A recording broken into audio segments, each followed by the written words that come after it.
Hulk 54 foi publicado aqui em dezembro de 1987 e vai trazer três histórias bem legais. A primeira do Hulk, logo no comecinho da fase da encruzilhada.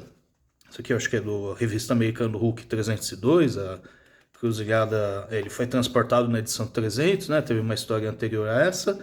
E aqui vai estar ele no meio daqueles caminhos lá que leva para vários mundos, onde o Doutor Estranho mandou ele.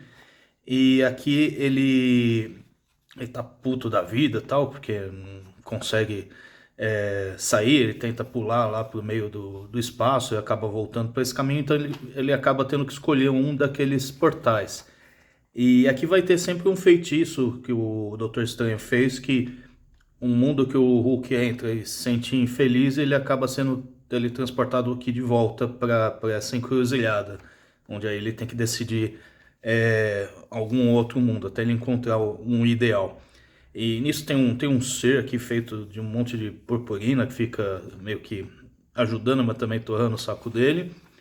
Então ele começa a ver várias possibilidades, um mundo só de lava, um mundo só de água, e ele vê um mundo medieval que tem lá uma princesa verde chorando, e ele fica encantado lá por esse daí. Tipo, ele tá, não tem nenhum traço do Bruce Banner na mente dele, então o Hulk ele acaba ficando assim com uma coisa bem instintiva. Ele meio que se apaixona, né, por vendo a imagem dessa princesa lá aprisionada no castelo e vai nesse mundo aqui.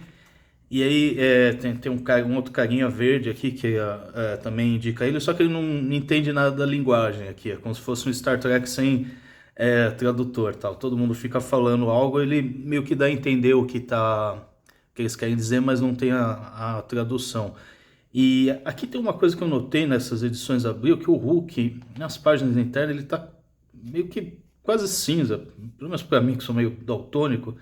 Mas assim, a cor original dele é muito mais próximo desse que eles usam na própria capa, que é esse verde mais claro aqui. Eu não sei por que a Abril deixava o Hulk dessa cor, assim. Curiosamente, aqui no comecinho, quando ele tá olhando um dos portais, que é mais espelhado aqui, ele tá. A versão espelhada dele tá a cor mais próxima do original americana. E no original americano é meio que o contrário, ele tá o verde mais vivo, e no espelho essa coisa mais acinzentada. Não é possível que seja um erro, foi proposital, porque está em várias edições assim. Eu acho que a Abril deve ter chegado à conclusão que a cor que eles atingiam desse verde aqui ficava meio pastelado na página, sei lá. Mas nessa história especificamente isso impacta, porque um dos motivos dele se encantar por essa princesa é que eles vão ter a mesma tonalidade de verde, aqui fica diferente.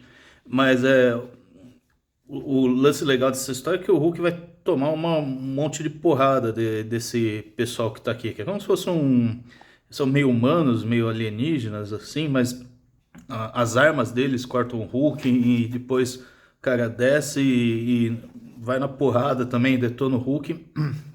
Ia matar o Hulk, mas aí a princesa intervém e fala: Não, não, vou cuidar dele e tal.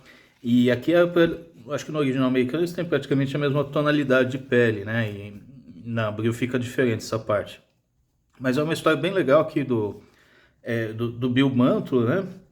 E desenhos do Sal Buscema. E aí, curiosamente, a segunda história, que é do Ron, também é o Bill Mantlo com os desenhos do Sal Buscema, só muda o arte finalista, né? E então aqui, se você tá só folheando assim, às vezes você nem nota direito a diferença, embora a arte finalista mude bastante às vezes o desenho. E esse aqui também é outra história legal do Bill Mantlo, porque vai estar assim, o Ron enfrentando um híbrido de humano, espectro, que tem uns poderes de controle mental, assim, e ele meio que tá aliado com a Irmandade de Mutantes, né? Tá assim, só mística. A vampira tinha acabado de roubar os poderes da Carol Danvers e a Sina. E no começo eles estão aliados tal contra o Ron. Só que depois a Sina vai ver o futuro e vai ver que esse espectro queria usar todas as mulheres só para fazer um monte de cria de monstro, assim, daí eles vão acabar ajudando o Ron. E o Ron, na edição anterior, ele tinha, sem querer, libertado a Irmandade Mutantes aqui da prisão. Então ele estava correndo atrás de resolver as duas coisas aqui, mas principalmente esse espectro híbrido aqui.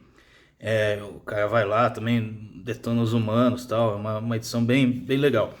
E aqui o Ron vai quase perder essa batalha, porque esse poder mental desse meio mutante espectro, ele domina os movimentos do Ron, só com a ajuda da própria vampira, seja dando porrada, ou a vampira escolhendo absorver a mente e os poderes desse espectro para conseguir desestabilizar os poderes dele e o Ron finalmente conseguir banir ele novamente, que ele tinha enfrentado antes, usando aquele raio lá que desintegra os espectros e tal.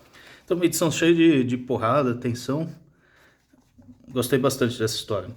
E aqui a terceira é o Namor, e eu sempre ficava lembrando só aquela fase do Namor pelo Banner, né? Que ele estava meio que remodelando o personagem. Você esquece às vezes dessas outras tentativas da Marvel de engatar uma revista própria desse personagem. E essa daqui é escrita pelo J.M. DeMatteis e tem os desenhos do Bob Budiansky. Eu lembro do Bob Budiansky escrevendo Transformers, eu nem sabia que ele desenhava também. E é uma edição cheia de detalhes aqui e tal. Eu até, pelo menos essa primeira história, até gostei mais do que a história do Byrne. A história do Byrne é um pouco mais divertida, assim. Essa aqui tenta ser mais séria e tal, né? O Reino de Atlantis e tal. É muito parecido com Aquaman, com as histórias do Aquaman também dessa época. E aqui começa com um Namor participando de um ritual que ele tem que enfrentar vários guerreiros atlantes e um monstro e tal, porque faz parte da tradição, só que ele fica meio puto. Na verdade, o Namor aqui ele tá meio de saco cheio de ser rei e tal. Então ele vai ter uma oportunidade de ir para Nova York, negociar lá com as Nações Unidas um acordo e tal. Outra coisa legal é que vai ter assim as histórias do que aconteceu antes e tal, que tipo... nos anos 40 ele lutou junto com os aliados contra o nazismo, não sei o quê. Aí nos anos 50 eles tentaram fazer um acordo e tal, só que eles acharam que o Namor era comunista, o pessoal estava tudo noiado e deu tudo errado e eles ficaram brigando. E aí fala, e aí o Namor voltou pro mar e só reapareceu nos anos 60. Quer dizer, até os anos 80, pelo menos a Marvel tinha essa coisa de falar, não, nosso universo meio que começou nos anos 60 e tal, né? Ainda não dava aquele salto de tempo tão grande, né? Uma coisa até 15, 20 anos você consegue colocar os fatos bem alinhados com a história do que está acontecendo no mundo real, né? Hoje é impensável, né? Às vezes eu prefiro que eles ignorem do que tentar explicar, porque sempre fica pior, né? Mas aqui ele vai e tal, negocia, e aí quando ele tá voltando ele é atacado por uma pessoa que é da guarda dele, junto com um monstrão que tava controlando. E depois consegue derrotar esse monstrão, enfiando ele num vulcão submarino. Ele fala, pô, mas por que você tá me traindo, não sei o que, eu vou te prender e te levar lá de volta pra minha cidade. E aí termina com a cidade dele em ruínas também, que é meio outro clichê, né? Sempre você lê uma história do Aquaman também tem isso, né? Minha cidade foi destruída, não sei o que e tal. Mas a história é legal, eu gostei bastante. E três histórias, então, muito divertidas nessa revista.